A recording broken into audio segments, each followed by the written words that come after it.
दो त्रै कनाली साड़ी जमीन है, बेरोजगार साढ़े बच्चे ने, कुत्थों रोटी खानी है। जे अज साड़ी जमीन ही चली गई तो अस रौह्ने दा उत्थे बड़ा मुश्किल हो जाना सर जी। ते लेकिन ये है कि साड़ी जमीन नहीं जानी चाहिए, जेह्ड़ा अड्डा बना है ना वो नहीं बनना चाहिए।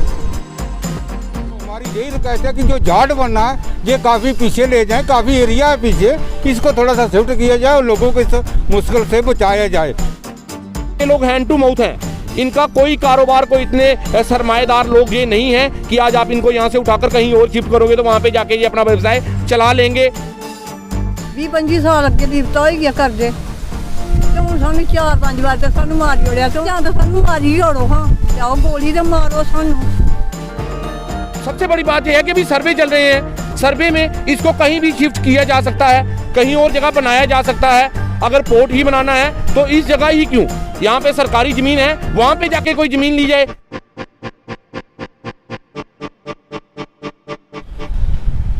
नमस्कार, मैं हूं विशाल सिंह और आप जुड़ चुके हैं जेके दर्पण के साथ। तो आज फिर हम एक नया मुद्दा लेकर आए हैं।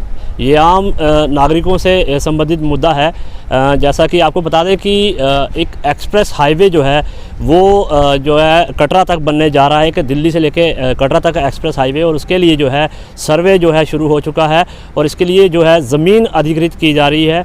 और इस अधिग्रहण प्रोसेस में जो है कुछ जो सांबा के आसपास के गांव हैं, इन लोगों की ज़मीनें उसमें आ रही हैं। इन लोगों का कहना है कि इनकी ये ज़मीन जो है खेती बाड़ी वाली ज़मीन है और इस पर काफ़ी सारे जो लोगों की जो है वो आमदनी निर्भर है, और अगर एक्सप्रेस हाईवे में ये ज़मीन इनकी आती है तो इनका जो है जीवन काफ़ी प्रभावित होगा। और इसी सब पर बात करेंगे। हमारे साथ ये तमाम ग्रामीण मौजूद हैं और स्थानीय सरपंच रविंदर सिंह लवलू भी हमारे साथ मौजूद हैं, और हम उन्हीं से जानेंगे कि आखिर ये मसला है क्या और इनकी क्या मांग है। तो रविंदर जी, मैं सबसे पहले आपका स्वागत करता हूं और फिर मैं ये जानना चाहूँगा कि आखिर ये जो लोग आज इकट्ठे हुए हैं इनका मसला क्या है। धन्यवाद विशाल जी। जैसे कि देखिए, एक्सप्रेस हाईवे हमारे सांबा से जो बनने जा रहा है उसके सर्वे जो चल रहे हैं, उन सर्वों के मुताबिक हमारा गाँव है चकमंगा गुजरा, जो कि बॉर्डर के बिल्कुल करीब में पड़ता है, और उसी के साथ में इन गाँव के जो ज़मीन है ऑलरेडी ही वो पहले जब नहर बनी थी उसमें भी इन गाँव की ज़मीन आई थी, उसके बाद रेलवे बनी, रेलवे की में भी इनकी ज़मीन आई, फिर एक और दूसरी नहर बनी उसमें भी इन्हीं लोगों की ज़मीन आई, और अब एक्सप्रेस हाईवे जो बना है वो भी इन्हीं की ज़मीन है जिसमें से निकल रहा है। इसी के साथ में वहाँ पे एक ट्रांसपोर्ट के लिए यार्ड बनाया जा रहा है, एक पोर्ट तैयार हो रहा है जो कि इसी गाँव की ज़मीन ले रहे हैं। इससे हमें लगता है कि अगर वो ज़मीन जाएगी तो इनका पूरे का पूरा गांव जो है ख़त्म हो जाएगा।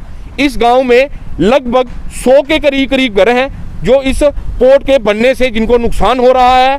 सबसे बड़ी बात ये है कि ये जो ज़मीन है ये सारी एग्रीकल्चर ज़मीन है। इसके साथ में लोगों ने यहाँ पे अपने रेजिडेंशियल हाउसेस बनाए हुए हैं। इसी के साथ में यहाँ पे 2 मंदिर हैं, 2 तालाब हैं, और यहाँ पे एक गवर्नमेंट स्कूल भी है जो इसी ज़मीन के बीच में आ रहा है। इसी के साथ में एग्रीकल्चर वालों की तरफ से लगाया हुआ एक ट्यूबवेल है, और साथ में जो ज़मीनें इन लोगों की लग रही हैं उस वजह से मुझे लगता है कि ये सारी की सारी ज़मीन जो है इनकी ख़त्म हो जाएगी। ये आगे ही लोग 1-1, 2-2 कनाल ज़मीन लैंड जो है इनके पास है, वो देखने में इनको बहुत लग रही है, लेकिन अगर उसका पूरा सर्वे किया जाए तो हर घर के पास 2-2, 4-4 कनाल ज़मीन जो है और वो एग्रीकल्चर लैंड है, उसके ऊपर खेती बाड़ी कर कर ये लोग इसी पे डिपेंड हैं। ये मैक्सिमम जो मोहल्ला वहाँ पे है ओबीसी मोहल्ला है, इनके लोग जो लोग वहाँ पे रहते हैं आगे ही मजदूरी अपना दिन दिहाड़ी लगाकर अपना कारोबार चल रहे हैं, काम चला रहे हैं। बहुत से इनके लोग जो बच्चे हैं, अनएम्प्लॉयड यूथ है, उन्होंने गवर्नमेंट की तरफ से लाख 2-2 लाख रुपया लेकर छोटा मोटा अपना कारोबार व्यवसाय वहाँ पे छोटी छोटी दुकानें बनाकर चला रहे हैं। अगर ये हाईवे वाले, हाईवे अथॉरिटी वाले इस पोर्ट को यहाँ से उठाकर कहीं और कोई स्टेट लैंड में यहाँ पे लोगों को कम नुकसान हो वहाँ पर अगर ये ले जाते हैं तो इन लोगों को थोड़ा फायदा होगा। इन लोगों का घर परिवार जो बड़े आगे ही बड़ी बुरी दशा में चल रहा है वो चलेगा। आगे ही आप जान सकते हैं, आपको पता है कि महंगाई इतनी है, उसके बीच में सरकार से हमारा अनुरोध है। कल भी हम हमारे माननीय एमपी साहब से मिले थे, उन्होंने भी हमें आश्वासन दिया था और आज उन्होंने हमें डीसी ऑफिस में बुलाया था। यहाँ पे नेशनल हाईवे अथॉरिटी वाले भी आए थे, उन्होंने बोला हम उनसे भी बात करेंगे।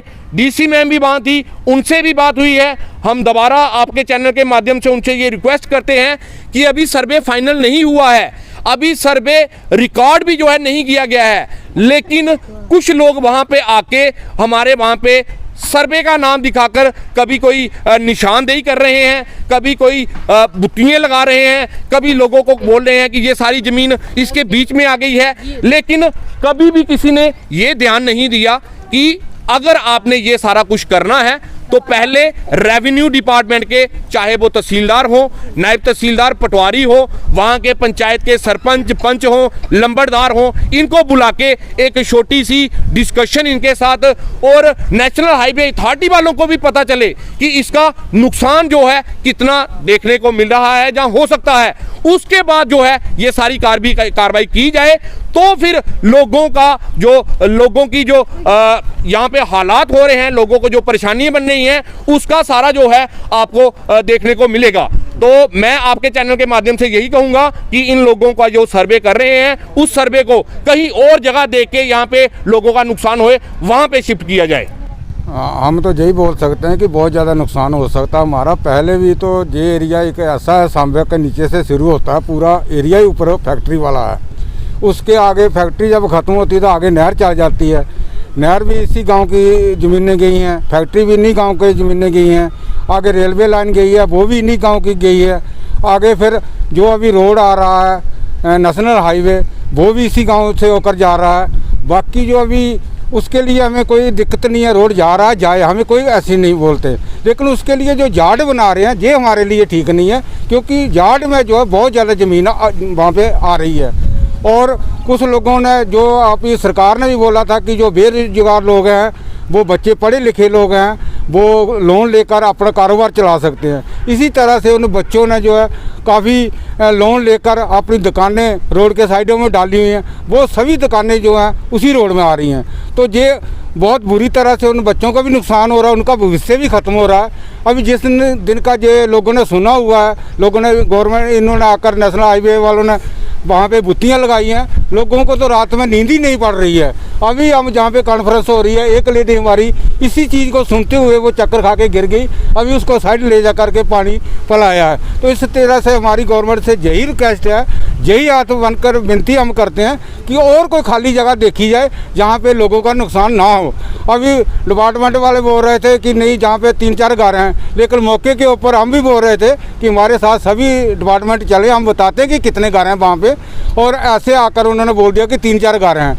और मैं ये बोलता हूँ कि कम से कम 20-25 तो दुकानें वहाँ रोड के साथ साथ आती हैं। जो पहले अपने सरपंच साहब ने बोला है कि कितनी नफरी हमारी वहाँ पे रहती है, हम यही कहते हैं कि जितना भी नुकसान हो रहा है इन्हीं 2 गांव का ही तकरीबन हो रहा है। तो हमारी यही रिक्वेस्ट है कि जो जाट बनना है ये काफ़ी पीछे ले जाएं, काफ़ी एरिया है पीछे, इसको थोड़ा सा शिफ्ट किया जाए और लोगों को इस मुश्किल से बचाया जाए। अभी तक तो इन्होंने कोई ऑब्जेक्शंस भी नहीं मांगे हैं, ये तो हम पहले ही हमारी एडमिनिस्ट्रेशन से, रेवेन्यू डिपार्टमेंट से उनके तक ये बात पहुंचा रहे हैं कि ये अपनी बात नेशनल हाईवे अथॉरिटी जम्मू को भेजे और वो जम्मू से दिल्ली में भेजे, ताकि जो ये प्रपोजल चल रहा है वो कैंसिल हो सके।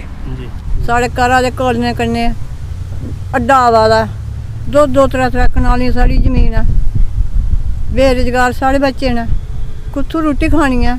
20-25 साल अगे बीबता हो गया करदे, ते हुण सानूं 4-5 बार ते सानूं मारी ओड़िया, ते हुण 2 बारी परतियै लगे दे ने मारन, जां ते सानूं मारी ओड़ो, हाँ लियाओ गोली ते मारो सानूं। असें ते टेंशन कन्नै किन्ने दिन होई गए रोटी खाद्धे दे, अज 4-5 दिन होई गए असें अन्नी जल पीते दे। साढ़े बच्चे कुत्थे जाना है, कुत्थे जाचे दस्सो सानूं।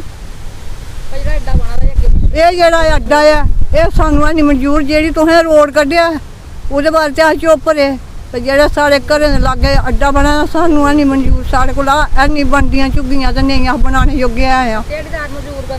बडलै जंदे ध्याड़ लान शामी आंदे न, साढ़े कन्नै बनानियां झुग्गियां। में कुछ जगह साढ़ियां लाइन बिच अग्गे गै आई दियां, कुछ नहर बिच आई दियां, कुछ उपरली साइड बनी दी नायर ओह्दे बिच आई दियां, 2-2 कनालां जां कुसै कोल 4 कनालां, कुसै कोल 2 कनालां। साढ़े बच्चे बेचारे मजूरी करियै खाने आह्ले ऐ, ਦਿਹਾੜੀਦਾਰ ਦਿਹਾੜੀ ਲਾਈ ਆਉਂਦੇ शामी रोटी खाने एक बारी बड़ी मुश्किल बनते हैं मकान बनते हैं जां मंदिर साढ़े जगह लागे तलाब है एक बारी बड़ी मुश्किल बनते बार बार साढ़े अस कि'यां बनाई सकने मजबूर बनते हैं अस। ये थे सांबा के चकमंगा गुजरा और आसपास के लोग जिनका कहना है कि एक्सप्रेस हाईवे जो बनाया जा रहा है या कुछ यार्ड्स बन रहे हैं उनमें इनकी ज़मीन जो है वो अधिग्रहण करने की तैयारी की जा रही है और अगर इनकी ज़मीन जो है अधिग्रहित की जाती है तो इनकी जो परिवार के लोग हैं या इनकी जो रोज़ी रोटी है उसी ज़मीन पर सारी निर्भर करती थी और अगर वो ज़मीन ही छिन जाएगी तो इन लोगों की गुज़र बसर जो है वो मुश्किल हो जाएगी। अभी फ़िलहाल जो है प्रशासन की तरफ से सिर्फ सर्वे किए जा रहे हैं, ज़मीन को लेकर जो है वो रिकॉर्ड जो है खंगाला जा रहा है। इनकी मांग है कि प्रशासन को चाहिए कि प्रोजेक्ट तो वो किसी भी सूरत में वो कंप्लीट करें परंतु ऐसा भी सुनिश्चित करें कि लोगों का कम से कम नुकसान हो और जो है सरकारी प्रोजेक्ट भी हैं जो कंप्लीट हो जाएं। तो हमें उम्मीद है कि प्रशासन इस समस्या पर पूरी तरह से गौर करेगा और इन लोगों की समस्या का निवारण करेगा। तो ये थी आज की रिपोर्ट, आप जुड़े रहे हमारे साथ, तब तक के लिए दीजिए इजाज़त, नमस्कार।